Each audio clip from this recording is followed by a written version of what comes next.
Hey team, thanks for watching this video. I'm just going to make it very brief. We've had a lot of fallouts lately on restraints, so I want to just go over the process. It's not that hard, but we do have to do it right every time.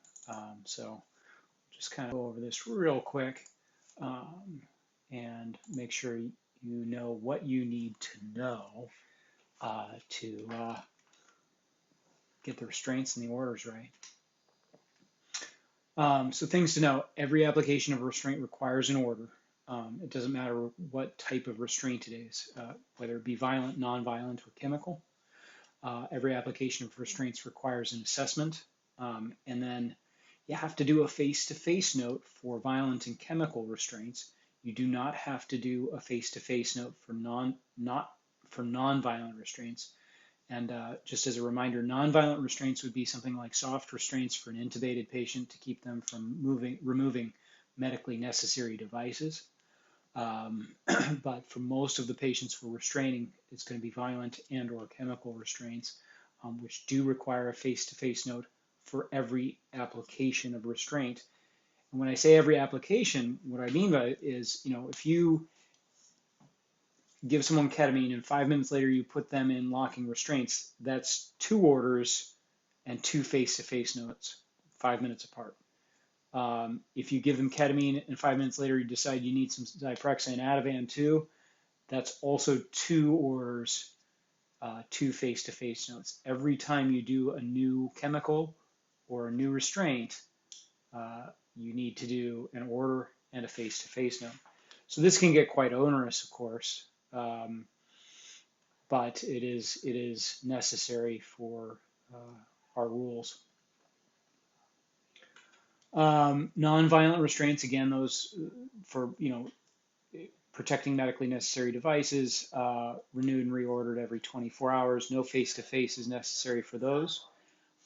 Chemical restraints are a one-time order, but you do have to do a new chemical restraint order each time you order a new set of meds for the patient. Violent restraints must be renewed and reordered with a new face-to-face note every 4 hours for adults, that's 18 and over, but every 2 hours for patients age 9 to 17, and every hour for children under the age of 9. So once you identify a patient that needs restraints, your first step is to order the restraints.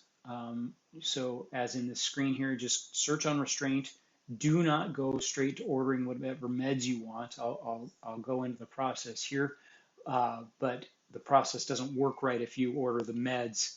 You have to go through this process, meaning you order the restraints first. So I'm going to switch over to Meditech Live here and just show you how this works. Sorry, Meditech Test. Nope, not that. Hold on. Cancel. Minimize that. All right, so here we are, Meditech Test. Can't get it to maximize, so let's just see if I can get the screen bigger. So I'm going to go to this patient here, and we're going to go to orders. So again, here we are in Fred eye test, and we've identified that Fred needs some restraints. So I'm going to type in restraints, and I want to give Fred some chemical restraints. So I'm going to click on chemical restraints with physical hold here. And see, this is why you don't go straight to ordering the meds, because you order the meds in this screen. So I want to give Fred some ketamine. And what is he doing? Put in something here. He's being aggressive. So submit. And it reflex orders ketamine. So you can see here now it orders 500 milligrams of ketamine. Obviously, you can change that to whatever dose you want. And then it also orders the restraint assessments for the nurse. So it shows up on their work list. And that's part of this process here that's very important. So I'll submit that, pin it in. Oops. All right.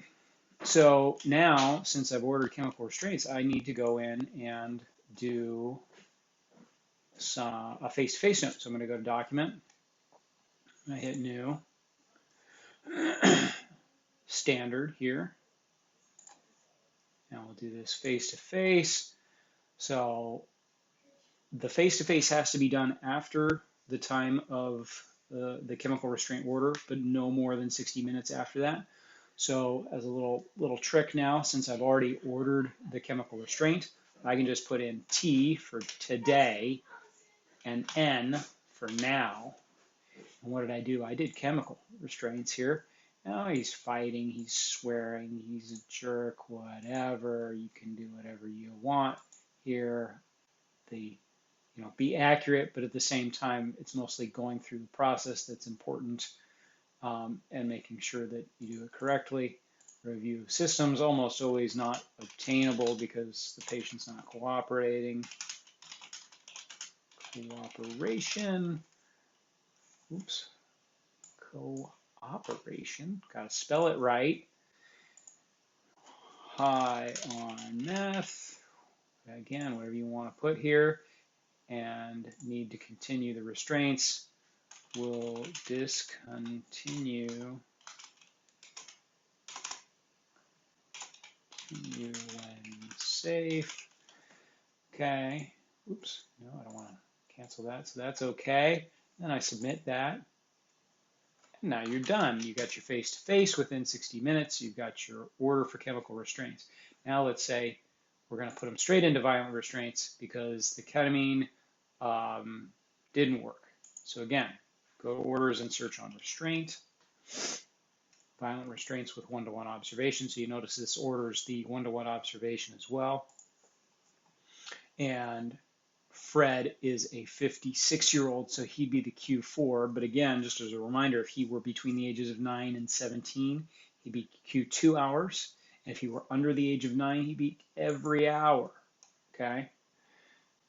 So there's required things we got to put in here, of course. What kind of restraints do you want? Probably locked extremity is going to be the most common, but there were other options there. Usually it's going to be all extremities. And what behavior? He's being aggressive. So now we submit that, pin it in. Now this was a new restraint order, so I have to do another face-to-face. So you got a document, new, standard, face-to-face restraints again. T for today, now for now. And we did locking restraints. And he's spitting at us and he's yelling. He's indifferent, belligerent, agitated. He is not oriented and he is labile. This stuff carries forward, which is nice. And then hopefully the ketamine will be effective soon and can discontinue locking restraint. Okay, so we're going to pin that in. So that's the second restraint episode. Now, 2 minutes later, you want to give him some more meds. So again, do not go to your orders. Do not, if you want to give him some Zyprexa, do not search on Zyprexa. Do not do that. You go to orders, go to restraint. This is a new chemical restraint because he's giving a new chemical, even though he just got the ketamine. So this time we're going to do some Zyprexa. And because he is still being aggressive, because he's an expensive date, as they say, we're going to submit that. Oh, wait, we have to order the Zyprexa. So we're going to order a decent dose of Zyprexa, however you want. Go to keypad here, type in 10 milligrams. And then again, this is going to order restraint assessments for the nurse, so it puts it up on their work list. Pin that in. Guess what? Got to do another face-to-face. So go in here, standard face-to-face. Today, now, we're doing chemical restraints. Now he's resting quietly. Now he's indifferent. He's withdrawn, whatever. Content, okay.